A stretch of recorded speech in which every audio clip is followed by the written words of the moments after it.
నమస్తే, welcome to our channel. నేను పద్మిని. ప్రస్తుతంతో పాటు ప్రముఖ ఆధ్యాత్మికవేత్త, జ్యోతిష పండితులు, అమ్మవారి సేవకులు, దత్త గణపతి ఉపాసకులు మురళీధర్ శర్మ గారు ఉన్నారు. మాట్లాడదాం. నమస్కారం అండి. మహాదేవ. సింహరాశి వారికి శని వక్రగతి రీత్యా ఎటువంటి ఫలితాలు ఉండబోతున్నాయి మురళి గారు?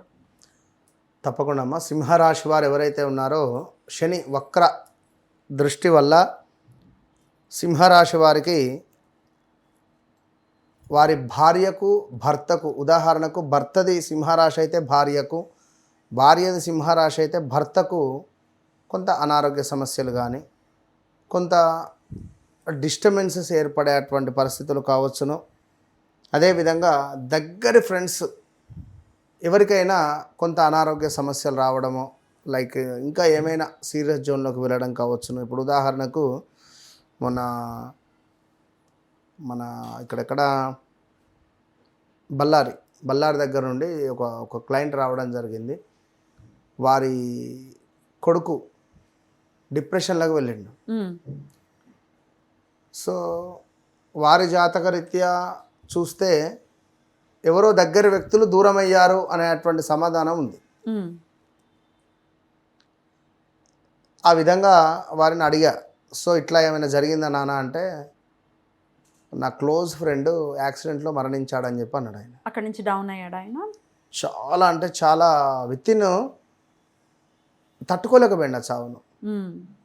సో ఇట్లా ఉంటుంది. అంటే కొన్ని గ్రహాల ప్రభావాలు మనుషుల మీద చాలా అంటే చాలా అధికంగా ఉంటుంది. ఇక అదేవిధంగా సీక్రెట్ విషయాలు ఏమైనా ఉన్నా, పార్ట్నర్షిప్లో ఏమైనా బిజినెస్ చేస్తూ ఉన్నా వారికి కొంత డిస్టర్బెన్సెస్ కానీ ఇలాంటివి జరిగేటువంటి పరిస్థితి కలదు ఈ యొక్క సింహరాశి వారికి. వాస్తవానికి గడిచిన సుమారుగా ఒక 15 నెలల నుండి సింహరాశి వారికి అసలే బాలేదు.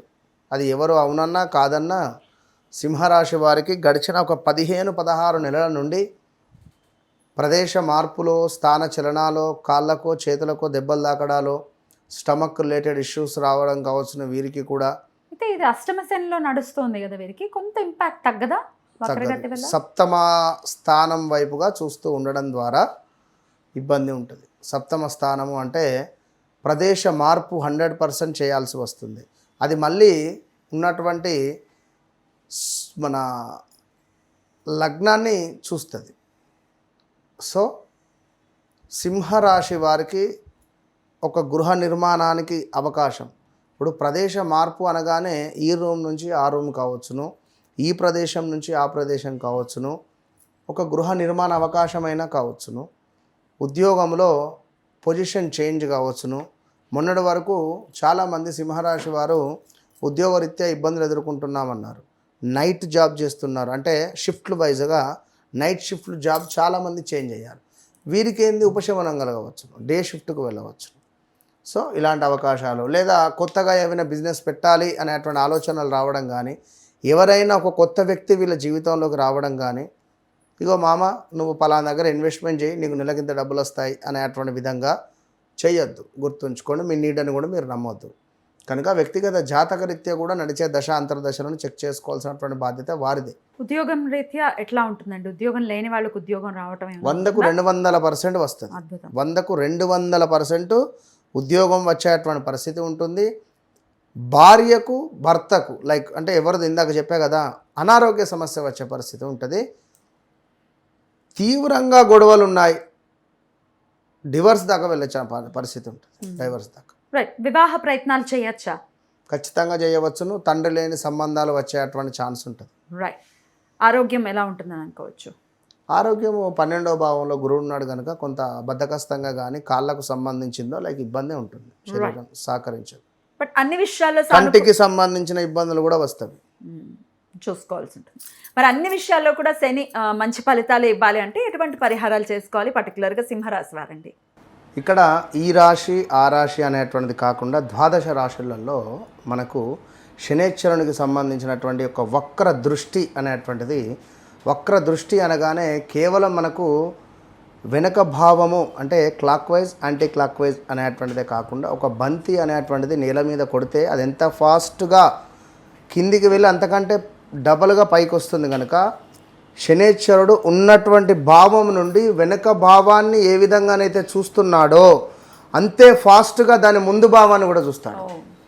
సో ఉదాహరణకు ఇప్పుడు ధనస్సు అనుకుంటే ధనస్సు వారికి 4వ భావంలో ఉన్నాడు. 4వ భావం నుండి 3వ భావాన్ని చూస్తూ ఎట్ ద సేమ్ టైం పంచమ భావాన్ని కూడా చూస్తాడు. కనుక ఓవరాల్గా ఒక ధనస్సు ఇది అని కాదు, మకరం కానీ, కుంభం కానీ, మీనం కానీ, మేషం కానీ, ఎవ్రీథింగ్ ఏ రాశి వారైనా కూడా ఖచ్చితంగా శనేశ్వరునికి సంబంధించినటువంటి కుదిరితే మీ స్తోమత మేరకు ఏదైనా ఒక హోమము కానీ, ఎందుకంటే ఇప్పుడు రేపటి కాలంలో మనకు ముందు శనేశ్వరుడు వెళ్ళేటువంటి పీరియడ్ ఏదైతే ఉందో అది ఇంపార్టెంట్. వక్ర దృష్టి అనేది ఒక మనకు ఈ యొక్క జూలై 27 నుండి డిసెంబర్ 11 వరకే ఉంటున్నది. ఇందులో చివరి 2 నెలలు చాలా డేంజర్ జోన్లో ఉంటుంది ఖచ్చితంగా. కనుక కుదిరితే చండీ హోమం కానీ ఇప్పుడు మన ఆధ్వర్యంలో అనుకుంటున్నాం, అమ్మవారి దయ వల్ల కామాఖ్యలో ఖచ్చితంగా సంకల్పం చేస్తున్నాము. కామాఖ్య అంటే చాలా అత్యంత పవర్ఫుల్ కలిగినటువంటి క్షేత్రం అందరికీ తెలిసిందే. సో అక్కడ చండీ హోమంతో పాటుగా శనేశ్వరునికి సంబంధించినటువంటి మూలమంత్ర హోమము నిర్వహించేటువంటి పరిస్థితి కలదు. కనుక ఇట్టి సుందరమైనటువంటిది అంటున్న సువర్ణ అవకాశం కాదు ఇది, సుందరమైనటువంటి అవకాశములో అందరూ పాల్గొనేటువంటి విధంగా, ఇప్పుడు మీరు నేను అనేటువంటిది కాకుండా సర్వదర్శనం ఏ విధంగా ఉంటుందో ఆ విధంగా అందరికీ, మధ్యతరగతి వారికి, ఉన్నవారికి, లేని వారికి అందరికీ ఒకటే బడ్జెట్, అందరూ పెట్టుకునేటువంటి బడ్జెట్. ఒక చిన్న ఫంక్షన్ చేస్తే ఎన్నో వేలు ఖర్చు పెట్టుకుంటున్నారు. అందులో సగం కూడా కాదు మనం చేసేటువంటి బడ్జెట్. కనుక మీ గోత్రనామాల మీద చేసుకోవడానికి మీరు సిద్ధమా అనేది మీరు గుర్తుంచుకోండి. ఎందుకంటే ఎన్ని రోజులు ఇదే విధంగా ఈ యొక్క కర్మలను అనుభవిస్తూ ఉంటారు. ఖచ్చితంగా ఏదో ఒకటి, ఇప్పుడు లక్షకు ₹1 తక్కువైనా కూడా దాన్ని 1,00,000 అన్నారు. కనుక చెప్పలేము, ఒకవేళ మీ యొక్క కర్మ అనేటువంటిది అక్కడ సిద్ధించవచ్చు. ఆ రూపాయే నేను కావచ్చును, ఒకవేళ చెప్పలేం కదా. 1,00,000కు ఆ ₹1 ఏ విధంగానైతే చేరిస్తే బ్యాలెన్స్ అవుతుందో, సో మీ కర్మకు ఒకవేళ కామాఖ్య అమ్మవారి యొక్క అనుగ్రహం తోడైతే రాబోయే రోజులలో విజయం మీదే.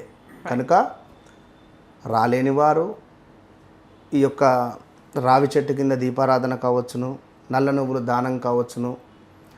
ఇక్కడ 5 రాశులకు మాత్రం చాలా ఇబ్బంది, డేంజర్ జోన్లో ఉన్నారు. ఆ 5 రాశులలో మొట్టమొదటిది మేషరాశి, రెండవది వచ్చేసి కర్కాటక రాశి, మూడవది వచ్చేసి కన్యా రాశి, నాలుగవది వచ్చేసి ధనస్సు రాశి, ఐదవది వచ్చేసి మనకు కుంభరాశి. శనిపై రాహుపై శని దృష్టి ఉండడం ద్వారా సడన్ డెత్స్ జరుగుతాయి. So be careful. తప్పకుండా ఈ యొక్క శని వక్ర దృష్టి, మంచి యోగాన్ని మీకు కావాలి అని అనుకునేటువంటి వారు కామాఖ్య అమ్మవారి యొక్క అనుగ్రహాన్ని పొందండి.